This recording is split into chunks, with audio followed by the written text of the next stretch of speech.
Bonjour à tous les auditeurs qui nous écoutent sur Fort FM. Aujourd'hui sur notre plateau, on va parler du Festival Manouche qui aura lieu le 10 et 11 juin. Pour cela, nos invités sont Reynardo et Popotz Winterstein. Salut à vous deux. Bonjour. Bonjour. Pour découvrir ce festival et son contenu, je vais laisser la parole à Vincent. Merci David. Alors déjà, premièrement, pour nos auditeurs, pouvez-vous vous présenter ? Honneur au plus vieux, alors c'est ça ? D'accord. Donc moi c'est Reynardo Laurier. Je suis à la mairie de Forbach en tant que délégué justement pour tout ce qui concerne un petit peu la culture populaire. Voilà, donc qui englobe beaucoup de choses. Ma fonction principale, on va dire, dans ce domaine-là, c'est d'essayer de faire en sorte que justement la culture puisse être accessible au plus grand nombre. Voilà. Et bien représentée. Alors le mieux possible bien sûr, mais à Forbach c'est pas trop difficile. Hein. On a quand même une richesse culturelle. Ah voilà, on a une vraie richesse culturelle et c'est pour ça que c'est pas trop compliqué. La difficulté c'est de trouver suffisamment de dates pour pouvoir tout caser parce qu'il y a beaucoup d'artistes, beaucoup de gens très très différents et très complémentaires et c'est ce qui est intéressant. Oui, exact. C'est une richesse incroyable. Moi, c'est Popotz Winterstein. Je suis président de l'association de Jazz Manouche à Forbach. Et j'ai beaucoup de la famille entre quand on a monté l'association. D'accord. Tu es musicien aussi. Et je suis musicien. Guitariste ? Guitariste. Et toi, Reynardo, quelles sont les actions que tu mènes en tant que délégué à la promotion de la mise en œuvre d'une culture populaire ? En fait, ça englobe beaucoup de choses. Hein. Je suis, à chaque fois qu'il se passe quelque chose à Forbach au niveau de cette culture, de ce qu'on appelle la culture populaire, qui englobe donc beaucoup de domaines différents, ça a beaucoup de facettes. Je suis présent dans tout ça, quoi. D'accord. Et donc on participe à beaucoup de réunions et beaucoup de rencontres aussi, surtout avec des musiciens, avec des artistes de toutes sortes. Hein, voilà, c'est chanteurs, danseurs, enfin voilà. Et voilà, moi j'essaye surtout de faire en sorte que la culture puisse entrer vraiment d'une façon plus complète un petit peu dans l'espace des Forbachois. Voilà. Et au-delà aussi, puisque on a nos amis allemands, on est vraiment frontaliers. Hein, oui. On est dans la banlieue presque de Saarbrück. Hein. et donc maintenant, beaucoup de choses se font avec eux. Enfin, il y a pas mal de rencontres de plus en plus. Voilà, c'est quelque chose. Voilà, beaucoup de choses se font maintenant au niveau franco-allemand. Et là, on parle du festival Jazz Forbach. C'est le festival Manouche Jazz Forbach et les Allemands sont très friands de ce genre de musique hein, et ils connaissent surtout la qualité de nos musiciens. Donc surtout que là on a une très belle brochette encore cette année. C'est vraiment on a le haut du pavé comme on dit. Hein, il y a du niveau. Voilà, il y a du niveau. Donc c'est vraiment grâce à toi qu'on peut avoir accès à toute cette culture. Merci Reynardo. Alors c'est pas que grâce à moi quand même, parce qu'il y a toute une équipe quand même derrière. Hein. Toute la mairie, une bonne partie de l'équipe de la mairie est sollicitée pour pouvoir faire en sorte que les choses se passent vraiment le mieux possible. Et je pense qu'on y arrive pas si mal, on va pas se jeter des fleurs, mais on a une très bonne équipe. On a Sofiane Bouhaï aussi, et puis... Enfin voilà, je ne vais pas citer tout le monde, hein, mais ça je pourrais éventuellement vous donner la liste hein, que vous pourrez mettre, parce qu'on a des gens qui sont vraiment très investis dans ce domaine-là, et beaucoup de choses se passent aussi à la SINA, hein, l'ancienne synagogue qui est de Forbach, donc qui a été rétrocédée à la municipalité justement pour en faire un lieu de culture. Et voilà, régulièrement il se passe des choses là-bas aussi. Il y a vraiment des beaux événements qui se passent là-bas. J'invite vraiment les auditeurs à venir voir les événements de la SINA, parce que c'est très enrichissant, on découvre vraiment plein de choses. Oui, on a la chance à Forbach d'être vraiment une cité multiculturelle et on essaye de laisser la place un petit peu à toutes les cultures, de façon à ce que chacun puisse s'exprimer et se retrouver avec d'autres personnes qui n'ont rien à voir avec ces cultures. Et donc on a des croisements culturels qui se font à ces moments-là, qui sont vraiment intéressants et qui rapprochent les gens. Parce que, vous savez, à la mairie de Forbach, on essaye d'être le plus possible vraiment au service des citoyens. Et être au service des citoyens, ça veut dire essayer de faire en sorte que les gens, les citoyens de Forbach puissent être au maximum en contact les uns avec les autres et réaliser si possible justement des choses. Et dans l'art et dans la culture, ce sont des domaines qui rapprochent beaucoup. Ouais, c'est vrai. Alors, toi, Popote, tu es donc le président de l'association. Est-ce que tu peux nous raconter comment est né le festival ? Oui, en 2017, on a voulu faire une soirée chez moi, à l'extérieur, avec des petits chapiteaux, boissons, à manger, à boire. Et on avait demandé à tout le monde, ceux-là qui veulent venir, les musiciens qui viennent. Et ça a démarré comme ça, c'était une très belle soirée. Que le lendemain, il y avait des gens qui nous disaient « mais c'est petit Samoa ». Et on a eu l'idée de démarrer là-dessus, et on a commencé en 2018 la première fois. Là, souvent, on disait en off un petit peu que les festivals démarrent parce qu'il y a une envie de se retrouver, Oui. et il y a une envie surtout de faire perdurer en tout cas l'événement. Exact. Et de C'est partager. Et partager, oui. Donc c'est vous deux qui êtes à l'initiative maintenant du développement en fin de compte de ce festival. Quand a-t-il lieu et où ? Si on peut le rappeler pour les auditeurs, donc c'est le 10 et le 11 juin et il se déroulera Au carreau de Forbach. au carreau. C'est une scène nationale, Oui. il ne faut pas oublier, qui a été rebaptisée récemment le Théâtre de Forbach. Et qui a été, qui a été Et complètement rénové. Voilà, c'est ça, qui a été entièrement rénové. On a maintenant une salle qui est vraiment magnifique, avec une sonorisation qui est top, vraiment. Et donc on peut, en étant bien installé, assister à des tas de concerts différents, des tas de manifestations culturelles et artistiques différentes.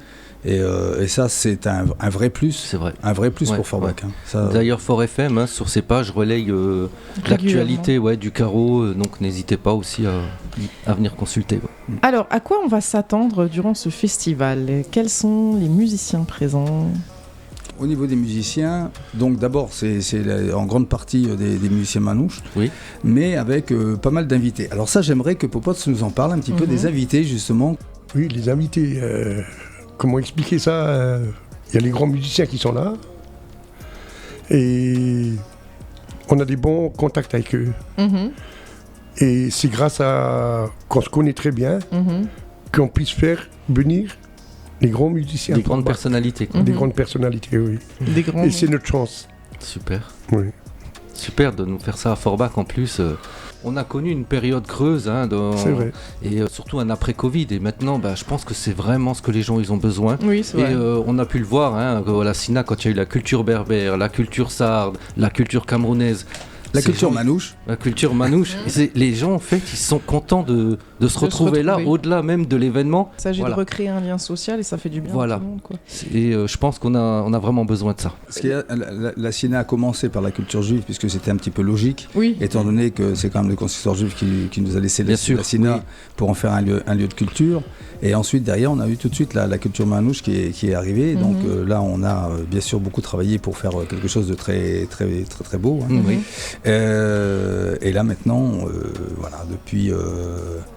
depuis maintenant 2 ans, on a le festival Jazz Manouche qui a redémarré, puisque ça a été fait la première fois en 2018. Ensuite, il y a eu la Covid. Il y a eu la Covid. Et donc, forcément que là, rien n'a pu être mis en place. Et maintenant, donc, depuis l'année dernière, ça a repris. Donc l'année dernière, c'était au Schlossberg. Oui, exact. Voilà. Donc ça s'est passé au Burghoff. Là, on a un amphithéâtre qui est très très beau aussi. Voilà. Qui accueille aussi pas mal de monde et c'était totalement plein. Vraiment. Voilà. Oui, c'est des événements qui marchent bien. Ça a été un franc succès. Ouais. Il me semble que Dorado Schmidt était parrain de ce festival. Oui, ils nous ont demandé de demander un parrain. J'ai dit, comme grâce à Dorado, Forbach qui est réputé, connu, on a voulu le prendre. Voilà. Et c'est Dorado le parrain. Dorado, très grand musicien, très très grand. Très grand monsieur. Voilà. Et cousin Germain. Est-ce qu'on pourrait rappeler qui sont les artistes prévus lors de cette édition du festival, justement, cette année ? Alors, on a pour le samedi 10 juin, alors je lis, parce que j'ai pas tout en tête. Oui, bien sûr. Vous savez, quand on fait beaucoup de choses dans une journée en même temps, on a du mal un petit peu à mémoriser tout. Voilà. Donc, alors, on a Brunard Connection, on a Seven Reinhardt, Angelo Debar, donc c'est Angelo Debar, c'est déjà du très haut niveau. Très haut. Storkele Rosenberg qui nous vient de Hollande, qui est aussi un cousin à nous. Hein. Et après il y a Benji Winterstein, donc le fils tout simplement de Popot qui est là, et William Brunard. Donc là, peut-être que Popot pourrait nous expliquer un petit peu sur ces différents noms, un petit peu de l'histoire. Voilà, l'histoire, un petit peu de qui il s'agit. William Brunard, c'est un ami à nous qu'on connaît de Paris. Oui. Et comme mon fils Benji joue toujours à Paris, on est en bon terme. Quand on est là-bas, on dort même chez eux. Quand ils sont chez nous, ils dorment chez nous. On est vraiment des amis, et c'est grâce à eux qu'on arrive à les faire venir et qu'on est connus. C'est avant tout une aventure presque familiale, quoi. Pratiquement. Ouais. Justement, parce que donc l'objectif, c'est de mettre la lumière sur le genre musical, mais aussi sur une culture. Oui. Et justement, pour nos auditeurs qui peut-être sont profanes encore en la matière, qu'est-ce qui caractérise vraiment le jazz manouche ? Parce bien sûr, on a l'image de la guitare, des chants, etc., mais j'imagine que ça se limite pas à ça. On reconnaît à l'oreille, mais peut-être qu'on peut mettre des mots dessus pour expliquer qu'est-ce qui le différencie des autres styles de jazz, par exemple. Le jazz manouche, d'abord, ça a démarré avec Django Reinhardt, puisque avant Django Reinhardt, la musique dite tzigane, on était plutôt sur la musique tzigane. Et donc là, c'était la musique des pays de l'Est, avec des grands noms aussi, avec des grands violonistes. Et cette musique-là, à l'origine, en Russie ou dans les pays des Balkans, on n'était pas du tout sur le même type de musique que ce qu'on appelle la musique tzigane au départ, puisque c'était surtout des musiques qui étaient faites au moment des moissons, un peu des musiques un peu paysannes, qui s'étaient un petit peu améliorées après, qui avaient pris un petit peu qui s'étaient, on va dire, un petit peu plus professionnalisées un peu plus tard. Mais quand nos ancêtres sont arrivés là-bas, ils ont mis un petit peu le feu dans cette musique. C'est un petit peu ce qui s'est passé aussi avec la musique gitane. C'était un petit peu les mêmes origines aussi. C'était des musiques aussi un peu paysannes. Et puis ensuite, le flamenco est devenu quelque chose d'absolument flamboyant, parce qu'il y a toute cette énergie que nos ancêtres ont apportée et puis qui ont complètement tout transformé. Et dans le jazz, c'est un petit peu la même chose. En fait, l'idée de Django Reinhardt et Stéphane Grappelli au départ, ça a été de faire avec des instruments à cordes, ce que faisaient un peu les Américains avec des instruments à bouche, c'est-à-dire les saxos, avec les cuivres, avec les cuivres, voilà, c'est ça. Et donc, et eux ont commencé là-dessus. Et comme Django Reinhardt a commencé par le banjo guitare, il a amené une sonorité totalement différente, et à cette époque-là complètement nouvelle. Et encore maintenant, il y a des morceaux qui sont, qui sont même pas, on peut même pas dire qu'ils sont démodés, parce que il y a des. Ça reste assez intemporel quand même. C'est ça. Et puis c'est devenu vraiment la référence. Donc c'est Django qui a commencé à ramener ça. Alors pour la petite histoire, il fallait savoir quand même que les anciens chez nous n'aimaient pas du tout la musique de Django. Ah oui ? Non. Pas du tout, parce qu'ils étaient toujours sur la musique tzigane. Et donc avec des harmoniques complètement différentes, avec un travail de l'archer complètement différent, et puis des sonorités qui n'avaient rien à voir avec le jazz. Les anciens disaient que Django faisait du tambour avec sa guitare. Mais alors comme toute innovation... c'est ça, ça surprenait. Voilà. Ça surprenait. Et donc il a lancé complètement un style vraiment particulier. Et c'est ce style, donc jazz manouche, maintenant, qui s'est imposé dans le monde, et c'est pour ça que nos musiciens parcourent vraiment toute la planète. Et à Forbach, on a vraiment ce qu'il faut, puisque on parlait tout à l'heure de Dorado Schmidt. Lui a fait encore des concerts jusqu'aux États-Unis, au Japon, bien sûr. Vraiment dans le monde entier, et a joué avec les plus grands noms du monde. Mais souvent, quand il y a des choses comme ça justement innovantes qui font bouger les mentalités, sont pas forcément très bien accueillies, mais c'est justement ça après qui fait le succès, c'est le fait d'apporter quelque chose de nouveau Bien sûr, comme tous les précurseurs, Exactement. il y a des choses qui ne passent pas pour la génération d'avant. C'est ça. Vous savez, regardez. C'est presque un gage de qualité. Regardez le rap, ce qui se passe avec plus près de nous, avec le rap. Bien sûr. Maintenant, on a des manouches qui font aussi du rap. C'est vrai. Oui, bien sûr. Donc, est-ce qu'il y en a qui seront présents au festival Ah, mais il y a des choses très, vous savez, on a très surprenantes peut-être. Très surprenantes. On suit toujours. Non, dans le festival là, on va rester quand même sur une note un petit peu plus entre guillemets classique, traditionnelle. Enfin traditionnelle.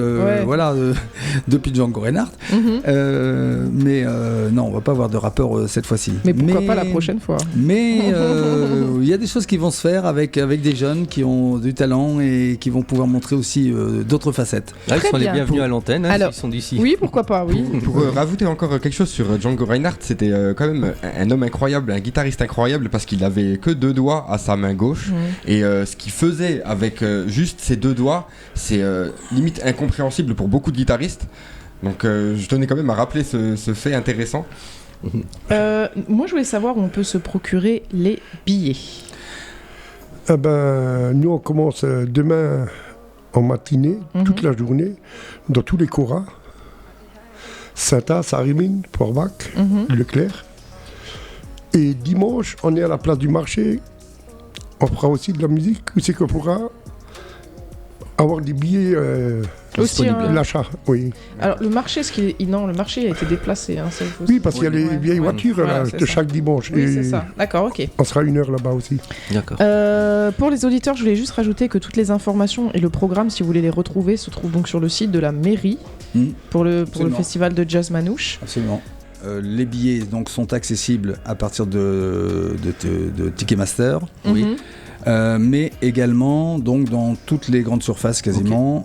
C'est indiqué d'ailleurs, je ne sais pas si sur le site de Ticketmaster c'est indiqué, mais au Cora on pourra prendre des billets, au Leclerc on pourra prendre des billets. Enfin voilà, beaucoup d'endroits. Il faut beaucoup de points de vente. Il faut quand on est dans un endroit, il faut regarder dans les grandes surfaces et puis tous les gens qui vendent un petit peu, qui s'occupent un petit peu de l'art de la musique. Et là voilà, donc ce sera disponible aussi là, et aussi avant le spectacle, plusieurs heures avant le spectacle, on pourra prendre les billets directement sur place au théâtre de Forbach. Il y aura encore une caisse, il y aura une caisse qui sera prévue, et donc les gens pourront venir. Alors juste encore une petite chose, c'est surtout n'oubliez pas que le théâtre de Forbach c'est 590 places à peu près, d'accord. Donc là maintenant ça commence à diminuer. Ça va aller de toute façon de plus en plus vite. Donc les personnes qui veulent effectivement réserver, il faut se prendre un petit peu voilà, ne vous y prenez pas trop tard, parce que après vous risquez de ne pas avoir de place et ce serait vraiment dommage. Les places vont partir très vite. donc venez nombreux découvrir ou profiter du Jazz Manouche si vous le connaissez déjà. Donc le samedi, on le répète, 10 et le dimanche 11 juin, donc au Carreau à Forbach. Reynardo Laurier et Popots Winterstein, merci d'être passé sur le plateau de Fort FM. Nous serons là pour couvrir l'événement du festival le 10 et 11 juin. Et n'hésitez pas à liker, à vous abonner, à partager cette vidéo. Et voilà, n'hésitez pas à venir nombreux au festival. On le rappelle, les places ne sont pas illimitées, alors dépêchez-vous. Merci à tous pour Fort FM. Ciao. Ciao. Merci.